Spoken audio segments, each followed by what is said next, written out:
नमस्कार विद्यार्थी मित्रांनो, तुम्हा सर्वांचं मिस्टर प्रोफेसर या यूट्यूब चॅनलवर मी स्वागत करतो.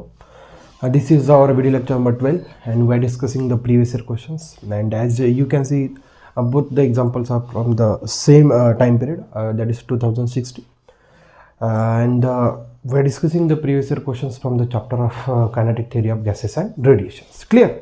तर बघा आपण पहिला जो काही एक्झाम्पल आहे, the first one is from the JEE 2016 and the another one is from the Telangana MSET 2016. बघा दोन्ही क्वेश्चन्स जर बघितलं तर सेम काय म्हणू शकतो, कॉन्सेप्टवर डिपेंड आहे.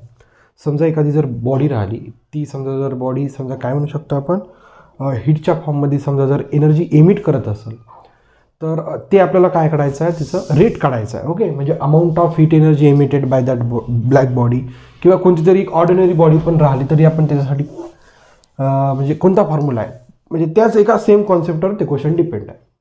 इथं लक्षात, ब्लॅक बॉडी आहे, समजा ऑर्डिनरी बॉडी आहे, the amount of heat energy radiated by that body.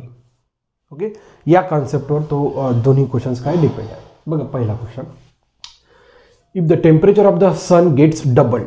Clear? बघा इनिशियली समजा सूर्य एक प्रकारचा ब्लॅक बॉडी आहे.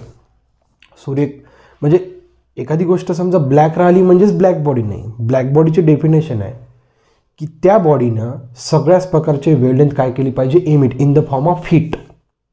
याच्या लक्षात बेटा, ब्लॅक बॉडीची डेफिनेशन एकदम सिंपल आहे. एखादी बॉडी ऑल पॉसिबल वेवलेंथ्स जर एमिट करत असेल तर तिला आपण काय म्हणू, ब्लॅक बॉडी. ठीक आहे, याच्या लक्षात. त्याच्यामुळे आणि सूर्य तर बेटा प्रत्येक प्रकारच्या वेवलेंथ काय करतो, emit. Therefore sun is called as black body. Clear? ठीक आहे. इनिशियली सनचं टेम्परेचर होतं T1 बेटा. ठीक आहे, त्यानंतर त्याच सनचं टेम्परेचर आपण डबल केलं म्हणजे T2, 2 times T1. Initial temperature किती होतं, T1. त्याच्यानंतर जो काही T2 टेम्परेचर आहे तो इनिशियलपेक्षा कसा बेटा, डबल. बघा 2 टाइम्स द इनिशियल, काही हरकत नाही, तेच त्यांनी जे म्हटलं तेच. आणि sun is act as a black body. जो काही सन आहे तो कशासारखा ॲक्ट करत आहे बेटा, ब्लॅक बॉडी. आणि ब्लॅक बॉडीची मी तुम्हाला आता सिंपल डेफिनेशन सांगितली की एखादी जर बॉडी ऑल पॉसिबल वेवलेंथ जर एमिट करत असेल तर त्या बॉडीला आपण काय म्हणू शकतो, ब्लॅक बॉडी. म्हणजे तो काळ्या कलरचा दिसला पाहिजे असं काही राहते का बेटा, नाही. ठीक आहे, त्याचं नाव पडलं तसं ब्लॅक बॉडी. ठीक आहे. The rate of energy receive on the earth will be increase by the factor of. काय एकदम सिंपल आहे. बघा एक मिनिट, बघा.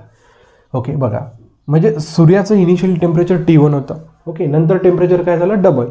तर जो काही सूर्याचा एमिशनचा रेट आहे, ओके बघा यांनी काय म्हटलं की amount of heat energy receive on the earth. जेवढे एमिट करणार तेवढंच रिसीव्ह करणार ना. इथं लक्षात कन्फ्यूज नाही व्हायचं. अर्थ जेवढं रिसीव्ह करणार तेवढंच काय करणार, म्हणजे जेव्हा बेटा म्हणजे जेव्हा सूर्य एमिट करणार तेव्हाच कोण रिसीव्ह करणार बेटा, अर्थ. म्हणजे आपण काय करू बेटा, एमिशन फाइंड आउट करू. म्हणजे आपण काय फाइंड आउट करणार, रिसीव्ह. इथं लक्षात, the amount of heat energy emitted by the sun or the amount of heat energy received by the earth. एकच गोष्ट झाली. इथं लक्षात बेटा, the amount of heat energy emitted by the sun or the amount of heat energy received by the earth. जेवढं सूर्य emit करणार तेवढंच अर्थ काय करणार, रिसीव्ह. इथं लक्षात. मग जर टेम्परेचर मध्ये जर डबलचा जर फरक पडला तर सन म्हणजे सनच्या एमिशनमध्ये the amount of heat energy emitted by the sun, याच्यामध्ये काय फरक पडतो ते आपल्याला फाइंड आउट करायचं. याच्या लक्षात, आपण the amount of heat energy emitted by the sun करणार आहे. ठीक आहे, मग याचंच म्हणजे आपल्याला याचाच अर्थ काय, the amount of heat energy receive by the अर्थ. जेवढा सन एमिट करणार तेवढंच अर्थ काय करणार बेटा, ॲब्झॉर्ब करणार किंवा रिसीव्ह करणार. याच्या लक्षात. त्याच्यामुळे तुम्ही इथं कन्फ्यूज नाही व्हायचं. बघा JEE 2016चा क्वेश्चन आहे आणि the amount of heat energy receive on the अर्थचा फॉर्म्युलाच नाही आहे. अर्थ एक प्रकारची ऑर्डिनरी बॉडी झालं. Earth is not a black body. सूर्य म्हणजे पृथ्वी कोणत्याच प्रकारची हीट रेडिएशन एमिट नाही करत. इथं लक्षात. आणि असा फॉर्म्युला तुम्हाला कुठंच चॅप्टरमध्ये दिसत नाही. बघा JEE ती लेवलच आहे की confusion. Okay, they are creating the confusion with you while solving that examples on that particular exam. इथं लक्षात. म्हणून आपल्याला इथं टेन्शन घ्यायचं नाही. त्यांनी आपल्याला अर्थ म्हणजे amount of heat energy receive by the earth विचारलं, पण आपल्याला फाइंड आउट करायचं आहे the amount of heat energy emitted by the sun. इथं लक्षात. बघा त्याचा फॉर्म्युला आहे the amount of heat energy emitted by the black body. कारण की sun is reacted as a black body. Sigma A T power 4 into T. येतं लक्षात. फक्त आपण चेंजेस कशात केले बेटा, टेम्परेचर. आणि या इक्वेशनवरून मी लिहू शकतो Q is directly proportional to the temperature. लिहू शकतो. ओके. कारण की बघा सिग्मा स्टीफन बोल्ट्झमन कॉन्स्टंट, त्याच्यामुळे एरिया सनचा चेंज केला का नाही, आणि टाइम पिरियड पण चेंज केला का नाही. बाकी मग ह्या सगळ्या गोष्टी काय झाल्या बेटा, कॉन्स्टंट. म्हणजे मी असं लिहू शकतो का the amount of heat energy radiated by the black body is directly proportional to T power 4. ठीक आहे. बघा जेव्हा टेम्परेचर T1 होतं तेव्हा amount of heat energy emit किती केले, Q1. जेव्हा टेम्परेचर T2 झाला तेव्हा अमाऊंट ऑफ हीट एनर्जी किती समजा एमिट केली, Q2. तर आपल्याला Q2 फाइंड आउट करायचं आहे. येतं लक्षात. आणि इथून आपण असं लिहू शकतो बेटा Q1 इक्वल्स टू काय लिहू शकतो, T1 power 4. Make it equation number first. आणि Q2 इक्वल्स टू काय लिहू शकतो बेटा, T2 power 4. Make it equation number second. येतं लक्षात. आपल्याला आता काय फाइंड आउट करायचं आहे बेटा, Q2. ओके. म्हणून इक्वेशन 2 डिवायडेड बाय इक्वेशन 1. ठीक आहे. Therefore Q2 divided by Q1, याचा करस्पॉन्डिंग आहे T2 पॉवर 4, याचा करस्पॉन्डिंग आहे T1 power 4.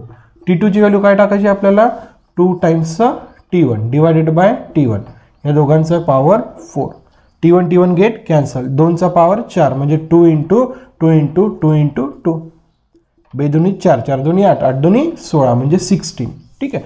Therefore Q2 equals to 16 times हा जो काही Q1 इकडे शिफ्ट झाला, देअरफॉर Q1. म्हणजे इनिशियली जेव्हा टेम्परेचर T1 होतं तेव्हा तो अमाऊंट ऑफ हीट एनर्जी किती एमिट करत होता, Q1. आता टेम्परेचर डबल झाल्यामुळे, सूर्याचं टेम्परेचर डबल झाल्यामुळे किती फॅक्टरनं फरक पडला बेटा, 16 पट. आता तो amount of heat energy emit कशी करणार, जास्त. याचं लक्षात. इनिशियलपेक्षा किती पट अमाऊंट ऑफ हीट एनर्जी त्याची एमिशन पॉवर वाढली, 16 पट. का बरं, कारण की टेम्परेचर काय झालं बेटा, डबल. ठीक आहे. आपण एमिशनसाठी फाइंड आउट केलं. आणि इथं तेच अर्थ की अर्थने किती रिसिव्ह केलं. सूर्य जेव्हा इमिट करणार तेव्हाच अर्थ काय करणार, रिसिव्ह. बस क्वेश्चन घुमून फिरून विचारला आहे, तेव्हा टेन्शन घ्यायचं काही काम नाही. The question is from the JEE 2016. तेच एक लेवल राहते JEEचं कन्फ्युजन करणं. हा समजा जर का समजा तेलंगणा एमसेट किंवा महाराष्ट्र CET त्याला असं तर थोडं त्याची लँग्वेज सोपं राहिलं असतं, फॉर्म्युलाइज राहिलं असतं, फक्त लँग्वेज सोपं राहिलं असतं. ओके. म्हणून तुम्हाला लक्षात येत आहे ना, म्हणजे जेही काही एक्झाम राहते, मोठ्या लेवलची एक्झाम राहते, थोडी हार्ड लेवलची एक्झाम राहते, त्याच्यात कन्फ्युजन जास्त क्रिएट करतात. फंडा तोच राहतो. ओके. फक्त त्या म्हणजे आपल्याला काय शिकायचं, मला काय म्हणायचं का त्या कन्फ्युजनपासून वाचायचं कसं. जो त्या कन्फ्युजनपासून वाचत आहे त्याचा क्वेश्चन सॉल्व्ह होत आहे. क्लिअर. ठीक आहे. बघा तुम्हाला नोट डाऊन करून पॉज करून नोट डाऊन करा. So we can move to the numerical number second. बघा आता second numerical is from the Telangana EAMCET. आणि which one is the straight just we need the physical quantities value.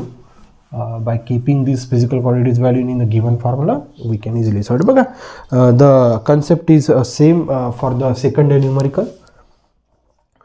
Yacha solution find out करूया आपण. Okay, so in this way we are able to find the solution for the numerical number first, and the second one is from the Telangana MSET 2016. The surface of a black body is at a temperature of 727 degree Celsius. ठीक आहे. समजा एक black body आहे, याचं temperature दिलेलं आहे 727 degree Celsius. Absolute टेम्परेचरमध्ये convert करा, म्हणजे याच्यात 273 जर झाले तर किती होते बेटा, 1000 केल्विन. डिग्री सेल्सिअस टू केल्विनमध्ये जात असताना या क्वांटिटीमध्ये आपण 273 ॲड करतो, म्हणजे 1000 केल्विन झाला. ठीक आहे. And it's cross section is 1 metre square. याचा क्रॉस सेक्शन एरिया आहे बेटा 1 मीटर स्क्वेअर या ब्लॅक बॉडीचा. Okay. This is black body having a temperature of 1000 kelvin and having a surface area. ठीक आहे. Heat radiated from the surface in 1 minute in joule. Okay. म्हणजे आपल्याला विचारलं बेटा the amount of heat emitted by the surface of this black body, आणि energy find out करायला सांगितली जूलमध्ये. आणि किती सेकंद बेटा, T इक्वल्स टू 1 मिनिट म्हणजे 60 सेकंद. 1 मिनिट म्हणजे किती बेटा, तोच formula. The amount of heat energy radiated by the black body is equals to sigma A T power 4 into T. ठीक आहे. Sigma is Boltzmann's constant and they have given the Stefan Boltzmann constant. Therefore Q equals to sigma what is 5.7 into 10 power -8 into they have given the area 1 into they have given the temperature 1000 123 power 4 into time किती बेटा 60 सेकंद. ठीक आहे. Calculate करा. Therefore Q equals to 5.7 into 10 power -8 into बघा 10 power 3, ठीक नाही, 10 power 3 in 4, याला आपण लिहू शकतो 6 इंटू 10 पॉवर 1, काही हरकत नाही. Therefore Q equals to 5.7 into 10 power -8, 4 त्रिक झाले हे 12 बेटा, हे झाले 6, हे 10 पॉवर 1, ठीक आहे. Therefore Q equals to 5.57 10 power -1, ठीक आहे.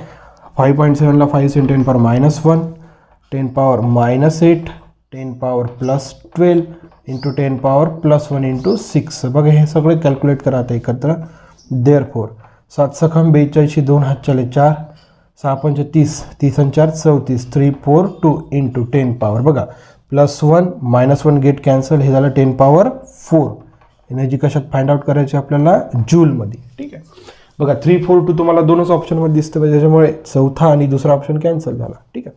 आपल्याला बघा डोक्यावर 10 पॉवर 5 पाहिजे, त्याच्यामुळे एक घर आपल्याला इकडे शिफ्ट करायचं आहे. हा जो काही पॉईंट आहे इथला एक घर इकडे शिफ्ट करायचं आहे. देअरफॉर 34.2, ठीक आहे नाही, इंटू 10 पॉवर +1 आणि 10 पॉवर 4 ऑलरेडी आपल्याकडे आहे, त्याच्यामुळे 3.2 इंटू 10 पॉवर 5 जूल. बघा आपल्याला एक लक्षात आलं की 10 पॉवर 5 10 पॉवर 5 दोन्ही ह्याच्यात लागतं, त्याच्यामुळे मी 10 पॉवर 5 जेव्हा ॲडजस्ट करायला गेलो तेव्हा तो पॉईंट इकडे शिफ्ट झाला. Therefore 34.2 into 10 power 5 joule. Okay, एक स्ट्रेट फॉरवर्ड होता.